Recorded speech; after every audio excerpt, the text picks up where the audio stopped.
Hello and welcome to my podcast. Do me a favor, subscribe to the John Keim Report.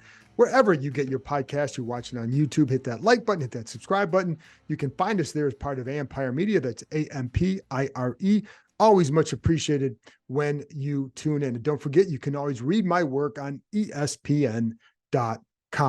Today, it's just me and you as I do a wrap up of the first day of the Commanders' mandatory minicamp, which means Chase Young, Montez Sweat, Charles Leno, all the guys were here. So we'll get into all that in a minute. I'm going to give you a full wrap up of what I saw, some impressions of Chase Young. I thought it was pretty good, but I'm going to give you one little reminder with the Josh Harris group is going to meet with the NFL's finance committee in New York on Wednesday. Now, my understanding is that they're obviously going to work through a lot of the issues just to see where they're at. My understanding is that Harris has been working with the NFL, going over the offer to kind of get in compliance with their guidelines, and they'll meet to see where things are at. This is a typical standard procedure as far as the meeting goes. It's not some emergency session. They're always going to meet with the prospective owner at some point during this process, get to know them, ask them about what's going on, what are your plans for a stadium? How are you going to finance it? All that good stuff. Anyway, that happens tomorrow. Again, with the timeline, still very fluid. That's all you need to know. Let's get to the field. So let's start with Chase Young because he was back. Now, again, he and Montez Sweat did not appear or did not attend the voluntary OTA sessions. They had not been here since really the first week of the workouts. So it had been a while, but they've been working out together out in Colorado. So it's not like they weren't doing anything. Again, it's voluntary. It wasn't about the contract or their contract situations. And so they were here today.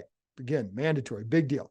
But you know all that. So how did Chase Young look? And I didn't really focus a lot on Montez Sweat because Montez Sweat isn't coming off an injury situation. And even though for Chase, it was a year and a half ago, he's still kind of getting back to where he was and who he was. Sweat, we know who he is.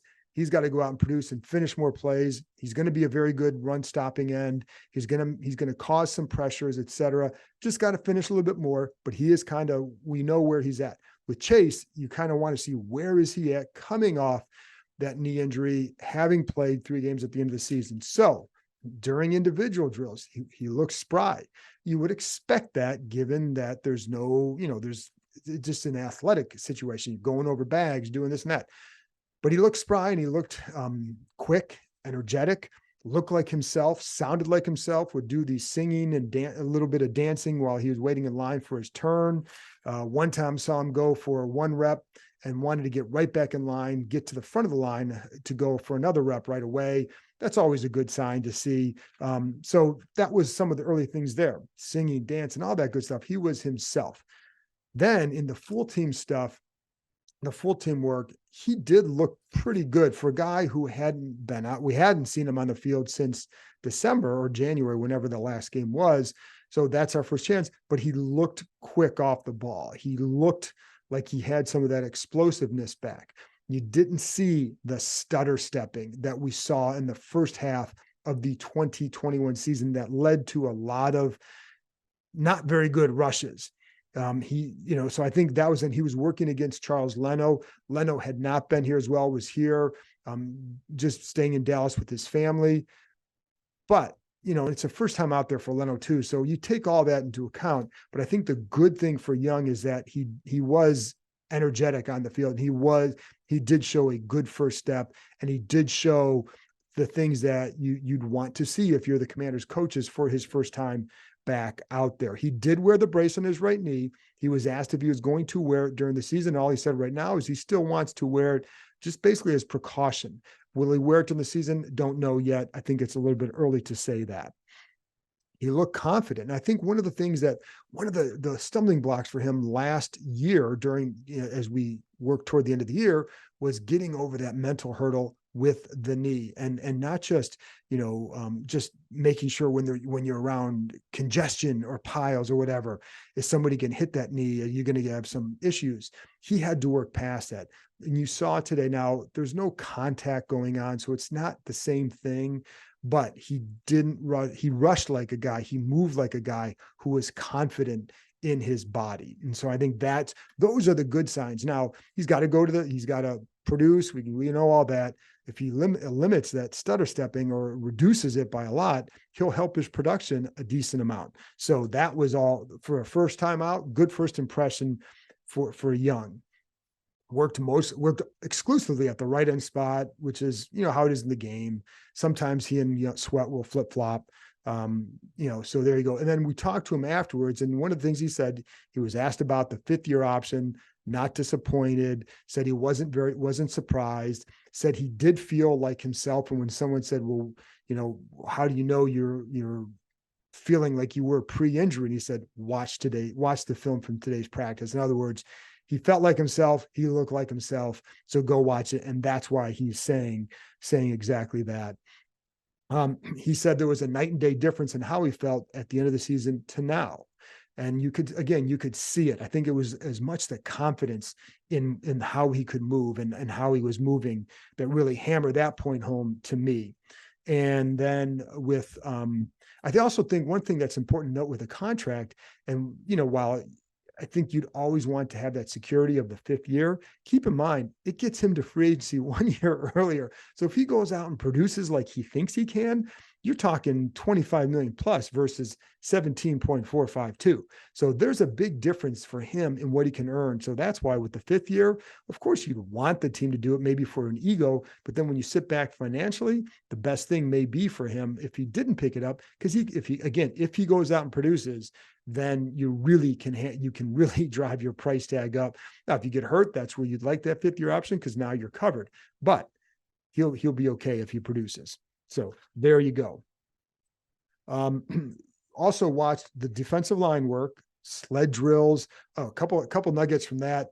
One, line coach Jeff Scanina really kind of got on Casey Toohill a little bit. There was a drill where they do this drill where it's a blocking sled. And so you have three sleds on there, and the D-line kind of crashes into one, crash in the middle. They'll throw a volleyball. They got to bat it down. They crash to the third, and then they step up as if you're kind of playing the edge. So on that, Scanina kind of got pissed at Casey Toohill twice because he hopped at the end instead of sliding and stepping up, he would hop.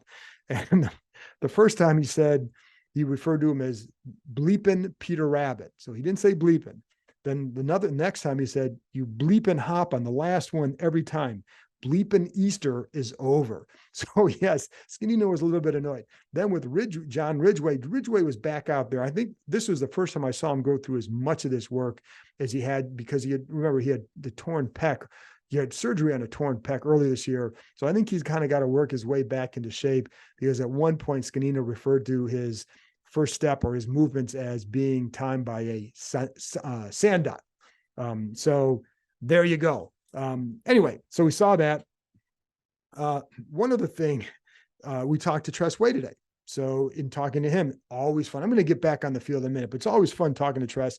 We talked to him about him playing sports against his kids, and does he let them win? It's like, you let them come close, but you beat them. He said the one person he always wants to beat is his wife, because she does this kind of funky dance if she beats him or the kids. So he makes sure to do that. I know, kind of nonsensical stuff. This is what you talk about in June. He also has a very good seat to all this action. Tress has been around, of course, for a long time. And one of the things that we talked to him about was just, the vibe in practice and the competition and all that. And there's how much energy or talking goes on in practice. And there was one time, I think it was last week, he wasn't sure, but it sounded like it was last week, where the offense was having a really good day. And it was not a day we were out there. So his offense was having a really good day.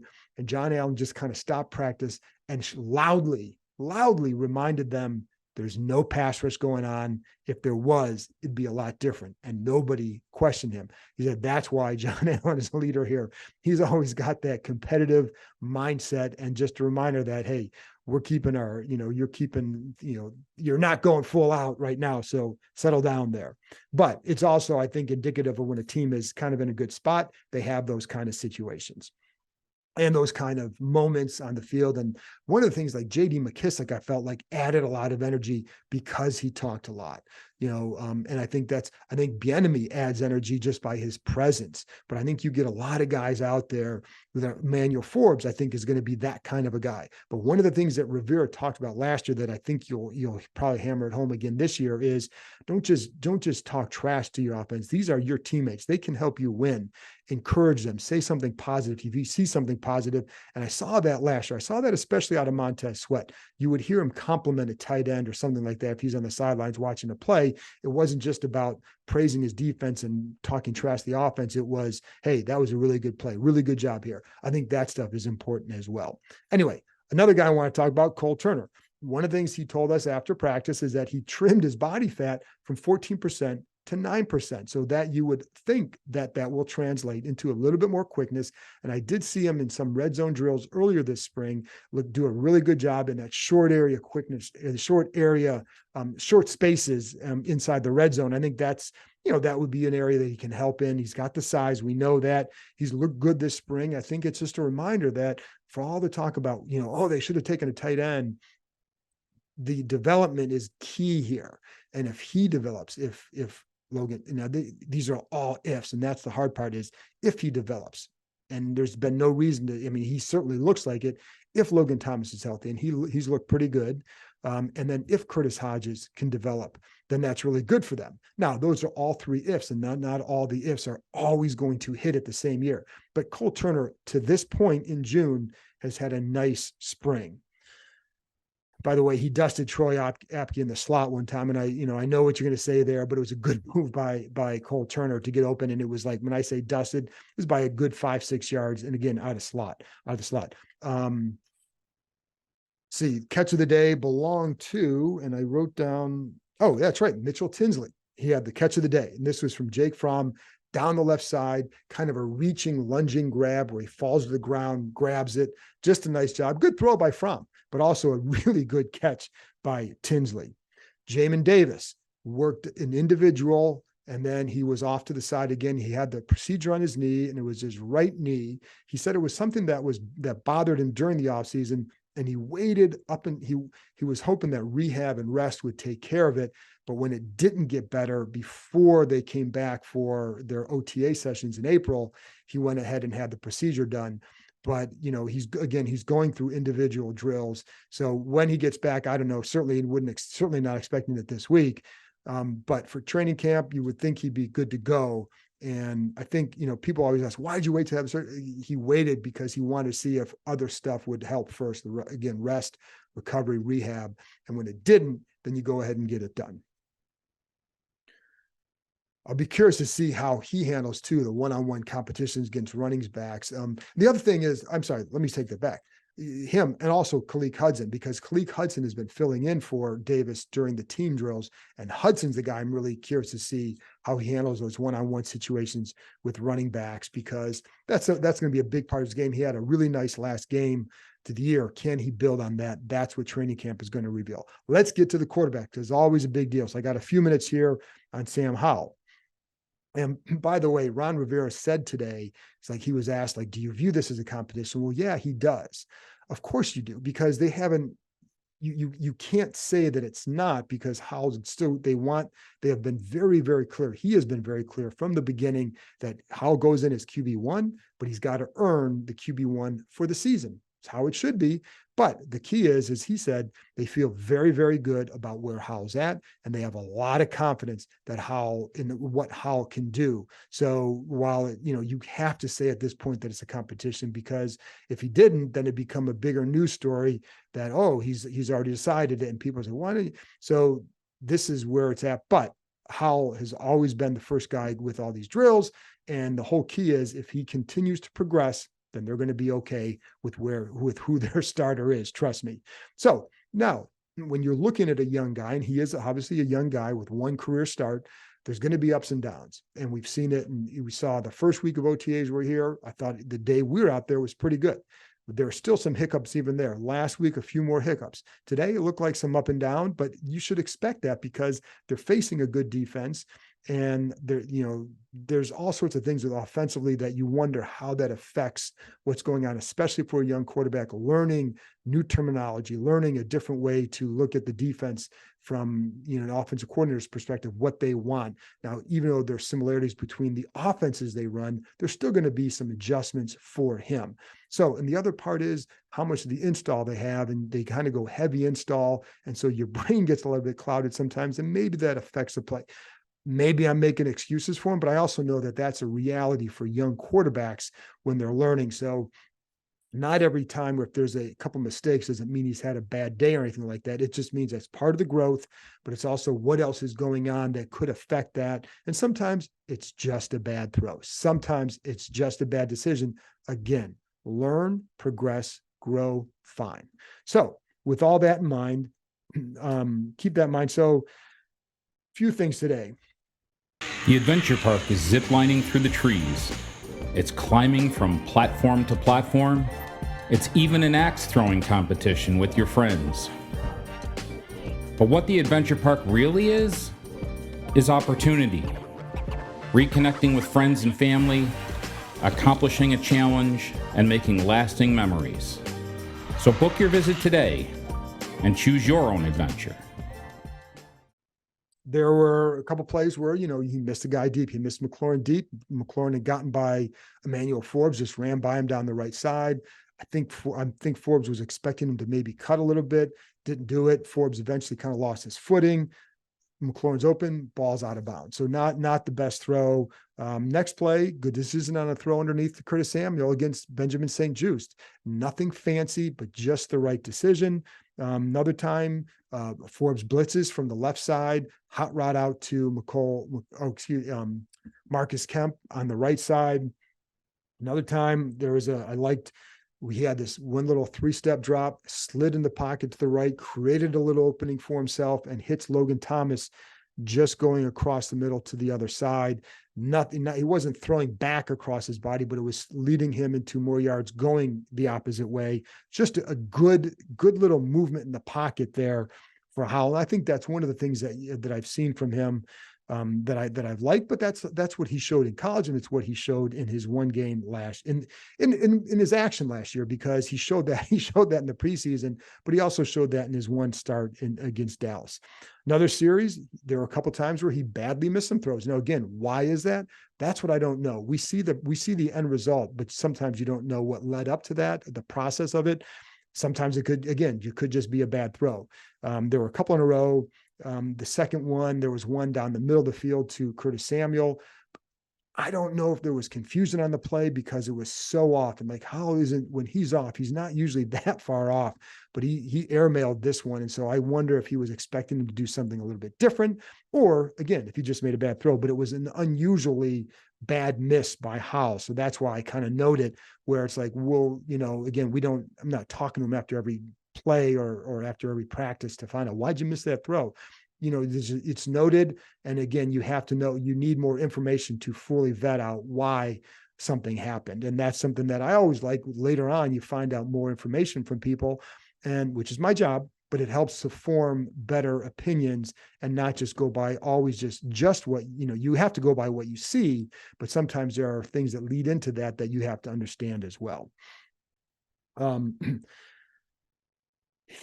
Another one, on the next play after that airmail to Samuel, he threw an out to Dax Milne, too low and inside, and Rashard Wildgoose tips it up, and Khaleke Hudson picks it off. So you see that another time later in the practice, tries to hit a receiver on a deep ball hits off Quan Martin's helmet. And then Christian Holmes makes a diving pick in the end zone to finish the play. So but that's just a miss. That's to me, that was a timing thing. Now on that one, it certainly looked like the receiver was covered, and you would have had to have put a really good throw in there, but an aggressive throw. And sometimes you see what you can do. But then, there were times in the 7-on-7s, especially where I thought he was pretty good and, accurate, more in rhythm. And I think that's what you want to see is he throwing in rhythm? And certainly in 11-on-11, you're not always going to get that because the defense looks pretty good. And I think those young secondary guys, Forbes, Quan Martin, are really going to help this team. And I think it gives the offense a really good look at this point, and a guy like Howell. There was another time, one of his last throws I really liked. It was a slant to Dami Brown, just a good job with the design of the play, because it hits Brown on a little slant right to the middle, and there's an opening, and Brown would have run for a while after that. So I think that was good. I think the other thing is too, and one thing I want to note that I like what this offense has shown is the screen game. And there were a couple times where he executed the screen game. One time was a throw to Brian Robinson. Robinson had a wall of blockers, one defender, would have had a big gain. And then another time he hits Terry McLaurin on a screen to the other side that would have been a good gain as well. And again, I think one of the things they really botched last year, and sometimes it was the linemen who they had in there just weren't good enough to get out there. Sometimes it was how it's set up, but the screen game just wasn't as effective. Some of the tight end screens were, but overall it wasn't as effective. Bieniemy coming from Kansas City, where they ran the screen game very well, I think it's going to be a much improved situation. Jacoby Brissett, just a couple minutes on him. We've talked to him again, his second time. I think we've talked to him since he signed here. Just a professional, comes across very well. Getting more, I think, in rhythm. And one of the things, it sounded like he had played in this offense. He's played in this offense before. He really has, and he's played in similar style of offenses, but not in this particular one. So I think he's still getting used to some of that stuff. I think he's getting more comfortable. He looks like he's getting more comfortable.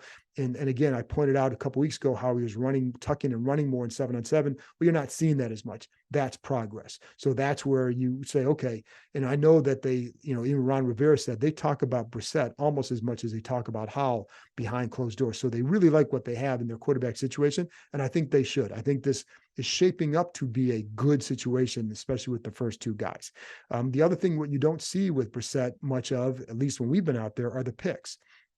And I think he does a good job taking care of the ball. Sometimes it's not forcing it. Sometimes he's not as aggressive. Sometimes he's just good at putting the ball away from danger. So, for example, if the defender's closing in up high, he might get the ball down low so the guy can get down there and make the catch, to a side, does it, just really, but usually low, almost like a pitcher with a 2-strike count. You're going to throw it low and away, get him, away from danger. And that's what he does well. So that's another thing. He had he also did a good job today with his hard counts and got the defense to jump at least one time. So that's, again, professional guy, just a good guy for this team to have. So if Howell doesn't win the job, then they should be covered with him, at least be in a decent spot. I still think I like where Howell is going or can go. And I like how it's, if you're the team, I think they have to be encouraged by how guys respond to him and how guys seem to be excited by what they see in him as a quarterback, even on days that, again, it's not, they can process how things are. They don't just go by the end result, but anyway, that's all you need to know. A couple O-line combinations, and I'm going to get out of here. You had Leno working with the starters. Of course, that's what he is. Ricky Stromberg was working at center with the twos during some of the full team work. That's an elevation for him. And, so that's what you would expect. And I did think I saw, and I wanted to double check this, but I'll double check it, but Braden Daniels looked like he was working at left guard a couple of times. I say look like, because there are sometimes you're focusing on other stuff. I'm like, wait a minute, did I see that right? And you write down the number. So I do think that's what it was. So, but that's where he should be working at at tackle and guard. So, if and he was next to Aaron Montero, who is a tackle. So there you go. And that's it. That's all for me. That's a long wrap up, folks. I'll be back with another one after Wednesday's OTA practice. So talk to you next time. Thanks for tuning in.